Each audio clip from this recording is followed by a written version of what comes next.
의미의 시대, 의미를 향한 이정표, 차이를 만드는 사람들을 이끌고 힘을 실어주고 격려하는 조직을 구축하기 위한 간단하면서도 혁신적인 근본 원칙이 있다. 구체적으로 말하면 중요한 조직은 변화를 일으킨다. 인간은 자원이 아니다. 관리는 리더십의 동의어가 아니다. 참여는 강압보다도 강력하다. 문화는 참여를 확장한다. 가면 증후군에 걸린 사람을 찾자. 리더는 문화를 위한 환경을 조성한다. 19페이지는 문을 열어준다. 일하는 사람이 아니라 일을 비판하자. 불확실성을 끌어안자. 정의를 보류하자. 신뢰하자. 가짜 대체물을 조심하자. 엄격한 기준. 핵심은 규모가 아니다. 채용은 데이터가 아니다. 긴장을 긍정적으로 활용하는 방법을 찾자.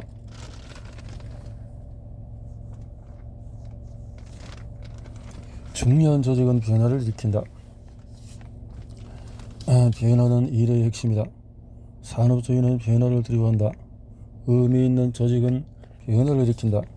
우리는 외부 세상과 고객이 처한 상황, 내부적인 절차를 바꾼다. 그리고 우리가 만들어내는 것과 만들어내는 방식을 바꾸고 과정에서 영향을 미친다. 우리는 변화에 대해서 사고하지 않는다. 변화가 핵심이기 때문이다. 인간은 자원이 아니다. 인적 자원은 기계와 공급망 관리, 소송 전략에 투자하기로 한 사람들이 개발한 개념이다.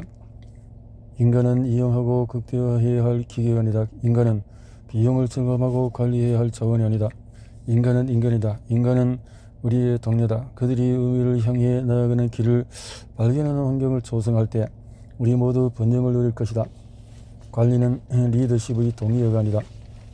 관리는 직원들이 어제 했던 일을 더 빠르고 더 값싸게 하도록 만드는 힘든 과제다. 관리를 위해서는 권한, 즉 관리자에게 힘을 실어주는 수직 체계가 필요하다. 반면 리더십은 자발적이다. 자발적으로 이끌고 자발적으로 따른다. 리더십은 이전에 없었던 무엇을 상상하고 사람들이 여정에 동참하도록 초대하는 과제다. 자발적인 참여가 없다면 그것은 리더십이 아니라 관리이다. 참여는 강압보다도 강력하다. 노련하고 열정적인 직원은 자발적으로 참여한다. 그들에게는 선택권이 있다. 이러한 점에서 복종을 강요하는 관리 방식은 참 열정적이고 참여하는 직원들이 업무를 조율하는 방식만큼 효율적일 수 없다. 노련한 리더의 과제는 참여하는 직원을 발견하고 힘을 실어주고 강화하는 데 초점을 맞춘 의식적인 문화를 창조하는 것이다. 문화는 참여를 확장한다. 문화는 이 한마디로 이해할 수 있다. 우리와 같은 사람들이 이것과 같은 일을 한다. 문화는 우리 주변에서 일이 돌아가는 방식이다. 관리와 준수의 문화를 구축하는 것은 쉽고 실용적이다. 반면에 관계와 협력에 기반한 문화를 구축하는 일이 오히려 훨씬 어렵다. 관리자가 있어야만 처리할 수 있는 일이 있다. 그리고 자신에게 선택권이 없다고 생각하는 이들이 처리를 할 수 있는 일이 있다. 내면에서 동기를 발견할 수 없는 일을 처리하기 위해서는 외부에서 동기를 제공해야 한다. 그러나 이와는 다른 방식으로 더 많은 가치를 창출할 수 있다. 자신에게 선택권이 있다고 생각하고 역량을 끊임없이 개선하고 의미 있다고 느끼는 일에 뛰어드는 직원들을 통해 우리는 이러한 욕망을 수용하고 강화하는 시스템, 여정 문화를 창조할 수 있다. 문화는 전략을 이긴다 하지만 문화는 전략보다도 까다롭다. 문화는 명료함, 열정, 일성적인 끈기를 요구한다. 단기적인 수익 목표를 달성하기 위해서 참여를 희생하면서 지름길을 모색하는 순간 의미의 문화는 심각한 타격을 입는다. 가면 증후군에 걸린 사람을 찾자. 가면 증후군, 자신이 일군 성공을 스스로 인정하지 못하는 심리적인 현상은 실제로 존재한다. 이는 입증하기는 어렵지만 이를 통해서 성과를 거둘 때 혹은 확실성이나 특권과 힘에 대한 내재적인 확신이 없을 때 느끼게 되는 감정이다. 하지만 가면 증후군에 걸린 사람은 어떻게든 일을 해낸다. 의미 있는 조직은 변화를 일으키지만 그 변화는 보장되거나 확실하지 않다. 쓸모있기를 바라면서 동시에 스스로 사기꾼이라는 느낌을 받아들이면 가면 증후군에 걸린 사람 말고 누가 그 일을 해내겠는가. 의미의 문화는 가면 증후군에 걸린 관대하고 솔직한 사람을 배척하지 않고 받아들인다. 서로 다른 시간대에 사는 12명이 넘는 사람이 24시간 내내 일을 하면서 모든 페이지를 다듬고 개선했다. 19페이지라는 은연한 마비와 위압감, 완벽주의에 대한 해독제다. 이런 가면 증후군에 걸린 간대한 사람과 열정적인 기여자를 환영한다. 그러나 그들이 전부 다 이것을 완벽하게 만든 것은 아니다. 사실 그들도 불가능하다는 것을 잘 알고 있었다. 나는 지금 이 작업을 마쳤다. 이제 다른 누군가가 이것을 더 좋게 만들어 달라. 거기에는 과정이 존재했고 사람들은 그 과정을 신뢰했다. 이를 통해서 사람들은 움직였고 그룹의 목표를 향해 나아갔다. 작업을 개선하기 위한 기회는 풍부했고 우리는 참여자를 비판하는 요구를 이겨내었다. 이 페이지는 충분히 좋지 않다. 아직까지는 19페이지는 언제나 더 좋게 다듬을 수 있다는 점에서 사람들의 신뢰를 강화했다. 이 책뿐만 아니라 오늘날 많은 작업이 이 같은 방식으로 이루어진다. 단순화, 명료화, 분류, 결정. 일하는 사람이 아니라 일을 비판하자. 학교에서는 그렇게 말하지 않는다. 스포츠와 정치도 마찬가지. 비판은 개인적으로 느껴진다. 사람들은 말한다. 누구를 위해서라도 목숨을 걸지는 않을 거야. 어떤 문화는 낮은 성과를 도덕적인 결함에 따른 필연적인 결과로 인식한다. 그러나 이러한 생각은 유용하지 않을 뿐더러 진실도 아니다. 혁신적인 성과는 사실 임의적인 사건과 항상 연관이 있으며 개선의 여지는 언제나 남아있다. 우리는 쓸모있고 노련한 피드백으로 성과를 비판함으로써 개선할 수 있다. 반대로 일에 감정적이고 접근하고 결과를 개인의 객관적인 평가로 인식할 때 우리는 발전성을 가로막는다. 내게 능력이 없는데 왜 굳이 기여해야 하는가? 신뢰하자. 캐나다 블로그 코리 닥터로는 적대적인 상호 운영성이라는 개념을 주제로 훌륭한 글을 썼다. 적대적인 상호 운영성이란 다른 조직이나 개인이 특별한 허락을 받지 않고서도 사용할 수 있는 시스템을 말한다. 우리는 식기, 세척기 어떤 접시라도 집어넣을 수 있다. 그리고 전기 콘센트에 어떤 전자기기도 꽂을 수 있다. 이를 위해서 제품을 만든 기업이나 전기회사로부터 허락을 구하지 않아도 된다. 나는 작업을 하기 위해서 들고 온 드라이버를 사용할 수 있다는 사실을 안다. 이미 그것을 가지고 다양한 종류의 나사를 바꿔왔기 때문이다. 그러나 이와는 반대로 정보와 권력을 가진 폐쇄적인 시스템은 사람들이 볼 수 없는 무언가를 한다.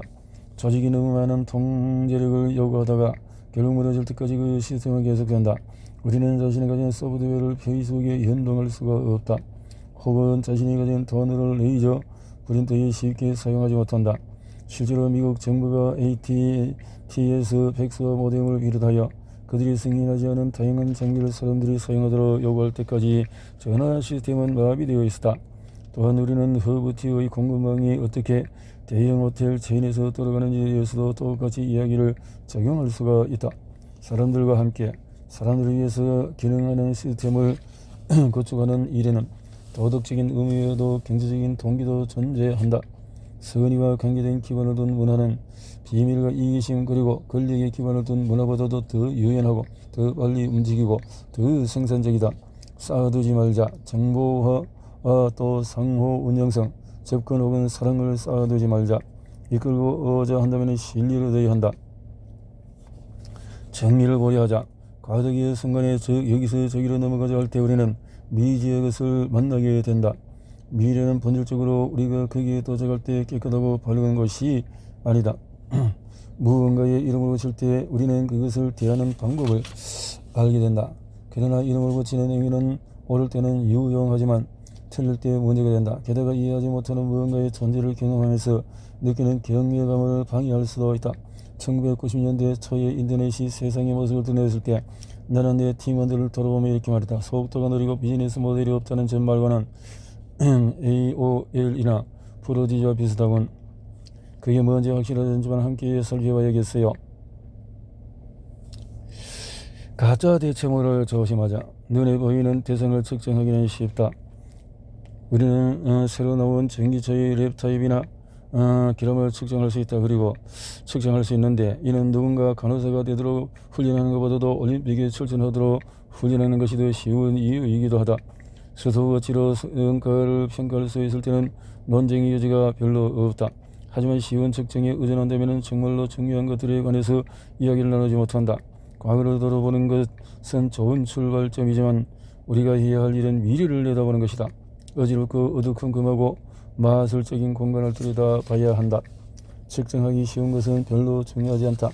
경쟁자들이 우리보다 그 일을 더 잘할 것이기 때문이다. 그리고 측정하기 쉬운 대상은 어떻게든 측정이 된다. 거대한 조직은 자산의 생산성을 어떻게든 측정하려고 한다. 그러나 이는 정확한 측정일 수는 있어도 유용한 측정은 낼 수가 없다. 조직의 일이 혁신과 관계, 변화의 창조와 관련된 것이라면 오직 인간만이 그 일을 할 수가 있다. 여기서 인간을 측정 가능한 자산으로 바라보는 것은 중대한 함정이다.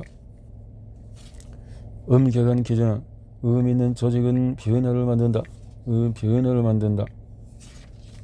핵심은 규모가 아니다.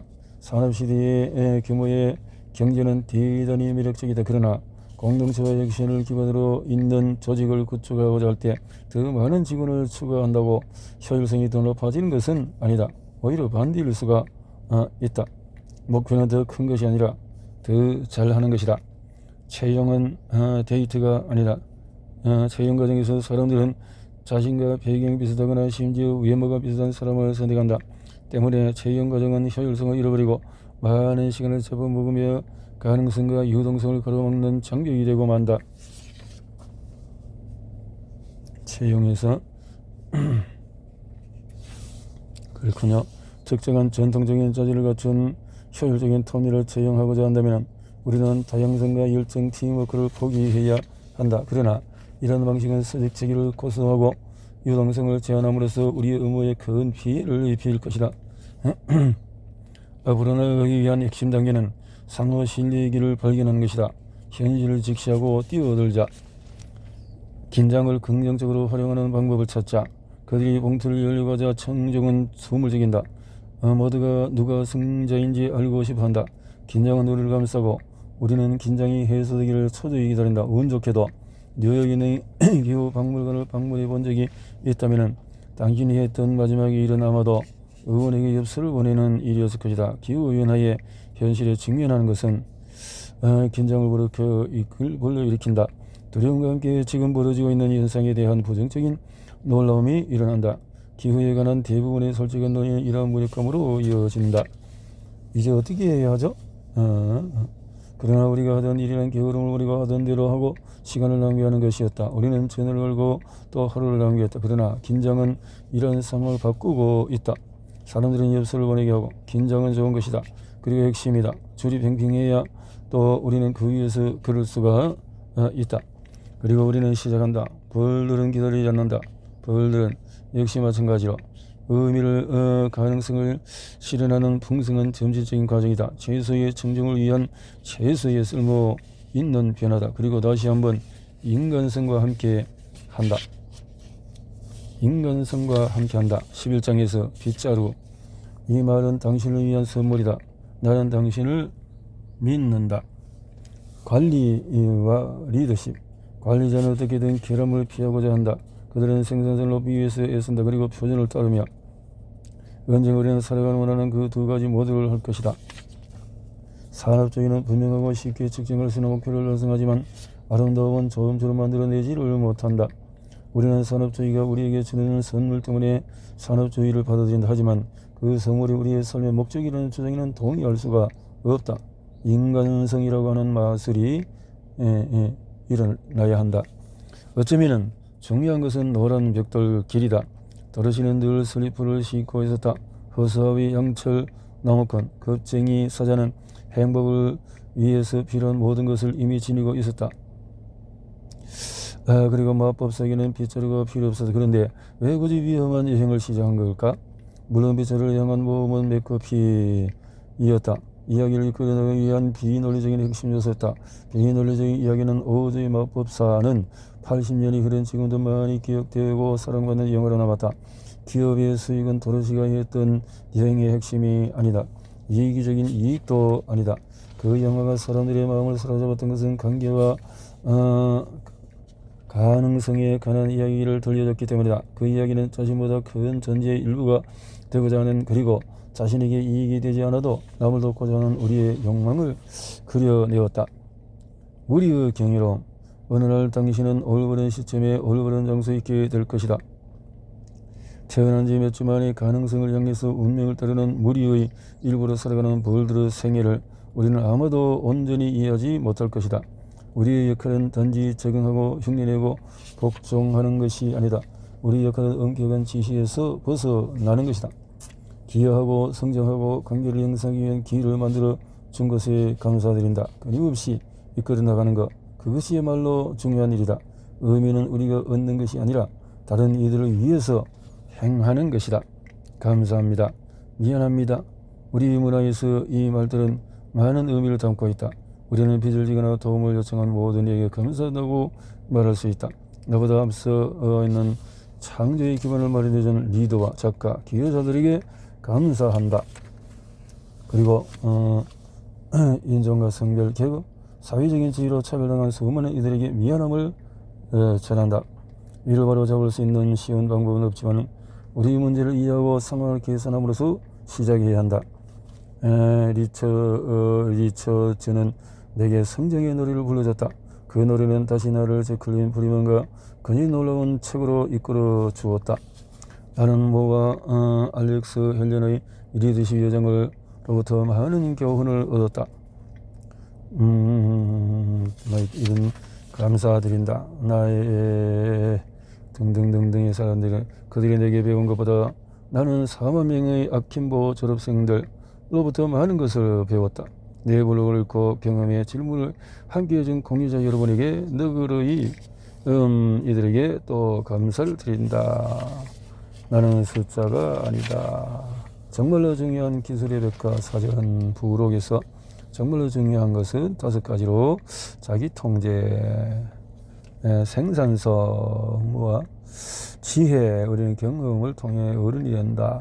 지각, 다른 사람들이 지적하기 전에 발견하기, 역량, 카리스마는 이러한 기술의 한 가지일 뿐이다. 자기 통제, 변하는 여부의 적응력, 예상치 못한 장애물에 직면하는 민첩성, 욕망, 마음가짐, 도움이 필요한 사람들에게 동정과 경쟁력과 약속을 지키는 양심, 장기적인 지구력, 유연함, 친근함, 정직, 위안감서, 자기 신뢰, 이런 거, 생산성, 세부 사항에 대한 집중, 위기관리, 효과적인 의사결정, 생산성을 높이기 위한 권한 위임, 지혜는 예술적인 감각과 좋은 취향, 갈등을 해소하려는 본능, 지혜, 지각은 디자인 사고, 영향은 명료하고 유용한 비판을 제기하는 능력, 판단력, 이런 영향, 정말로 중요한 기술을 과연 가르칠 수 있을까? 이러한 기술에 주목하고 기술을 가진 인지를 채용하고 성장과 보상할 수 있을까? 모든 영역에서 발전으로 이어질 프로그램이나 통찰력을 창조할 수 있을까? 그렇다면 그것은 중요한 일일까? 이러한 기술이 탁월한 조직은 더 생산적이고 더 수익성이 높고 더 일하기 좋은 것일까? 우리는 무엇을 기다리는 걸까? 무리가 세적을 향해서 민첩하게 즉각적으로 움직인다. 더 가까이 들어올 때 우리는 혼돈처럼 보이는 모습을 비로소 이해하게 된다. 어떤 벌도 계속해서 맨 앞에 머무르지 않는다. 빨리 나는 벌들이 앞뒤로 왔다 갔다 하면서 그렇게 여왕벌을 보호하고 또 다른 벌들을 인도한다. 충돌도 막다른 일도 없다. 벌들은 인간적이고 즉각적이고 효율적으로 일한다. 이것이 우리가 불러야 될 노래이다. 리더 없이 질서를 유지하는 노래. 그렇게 함께 이끌어 간다. 함께 이끌어 간다. 자신을 자랑스러워하는 일꾼들이 일하는 법이다. 그래서 무엇을 만들지보다는 어떻게 만들지, 변화를 만드는 환경을 구축한다. 불확실성과 혼란을 이용한다. 고객을 만족시키면서 동시에 수익을 창출한다. 조직원을 함께 존재하는 대상으로 바라본다. 극단적인 사용자에 주목한다. 모두가 일하고 싶어하는 환경은 어떻게 만들어지는가? 세스 고디는 새로운 시대의 경영을 하는 키워드로 의미를 꼽았다. 의미, 일이 차지하는 순간, 의미 있는 순간. 문화, 의미를 찾는 사람은 불편하다. 왜 일하는지 질문하고 문제를 찾으며 대화하고 갈등한다. 왜 서서 곤욕하냐고? 여기에 답이 있다. 거친 파도를 만날 때마다 세스고딘의 노랫말이 방향키를 잡아줄 것이다. 세스고딘이 새로운 일의 패러다임을 제시했다. 의미를 탐색하는 인간의 본능은 강력하다. 이승희.